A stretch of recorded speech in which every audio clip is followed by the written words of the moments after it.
మూర్ఛ వ్యాధితో బాధపడే పిల్లలు అధికంగానే ఉన్నారు. వారి సాధారణ జీవితానికి ఎంతో ఆటంకంగా ఉంటుంది. పిల్లల మెదడులోని కణాల్లో అసాధారణమైన చర్యలు జరిగినప్పుడు మూర్ఛ వ్యాధి వస్తుంది. ఆ సమయంలో వారికి గందరగోళంగా ఉంటుంది. కొన్ని నిమిషాల తర్వాత వారు సాధారణ స్థితికి వస్తారు. అసలు పిల్లల్లో మూర్ఛ వ్యాధి వచ్చేందుకు కారణాలు ఏంటి? ఎలాంటి లక్షణాలు కనిపిస్తాయి? వివరంగా చూసేయండి.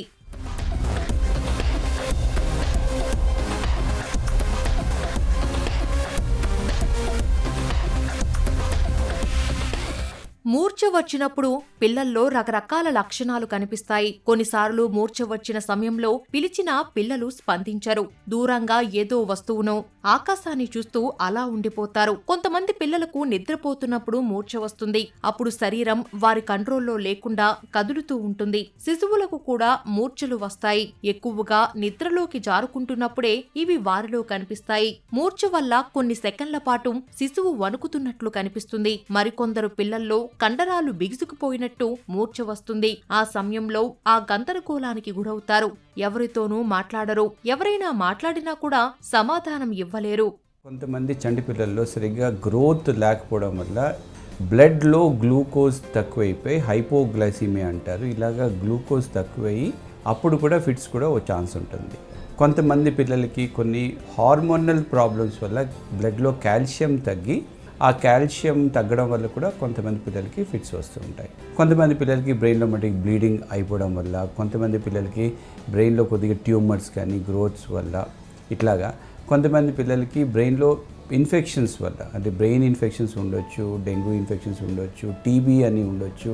ఇట్లాగా రకరకాలైన కారణాల వల్ల, అంటే ముఖ్యంగా ఏంటంటే ఫిట్స్ అంటే బ్రెయిన్కి సంబంధించిన ప్రాబ్లం. బ్రెయిన్లో ఇన్ఫెక్షన్ కానీ, బ్లీడింగ్ కానీ, లేకపోతే బ్రెయిన్ సరిగ్గా తయారు అవ్వకపోవడం వల్ల కానీ, బ్రెయిన్కి ఆక్సిజన్ బ్లడ్ సరిగ్గా అందకపోవడం వల్ల కానీ, ఇట్లాగా వేరియస్ కండిషన్స్లో వేరియస్ ప్రాబ్లమ్స్ వల్ల, ఇల్నెసెస్ వల్ల ఫిట్స్ అయితే వచ్చే ఛాన్సెస్ ఉంటాయి.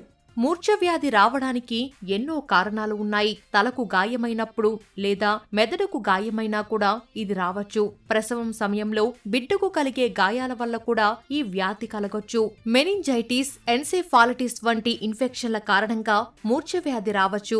గర్భస్థ శిశువుగా ఉన్నప్పుడే మెదడులో ఏర్పడిన అసాధారణత వల్ల కూడా ఈ వ్యాధి రావచ్చు. మూర్ఛ వ్యాధి వారసత్వంగా వచ్చే అవకాశముంది. పిల్లల్లో మూర్ఛ కొన్నిసార్లు ప్రమాదకరంగా మారుతుంది.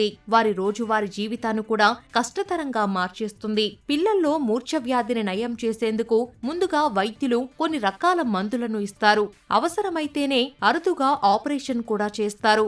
అనుకోకుండా ఇంట్లో ఫిట్స్ వచ్చాయి, బ్రీదింగ్ అని ఆగిపోతే మౌత్ టు రెస్పిరేషన్స్ ఇవ్వాల్సిన అవసరం ఉంటుందన్నమాట.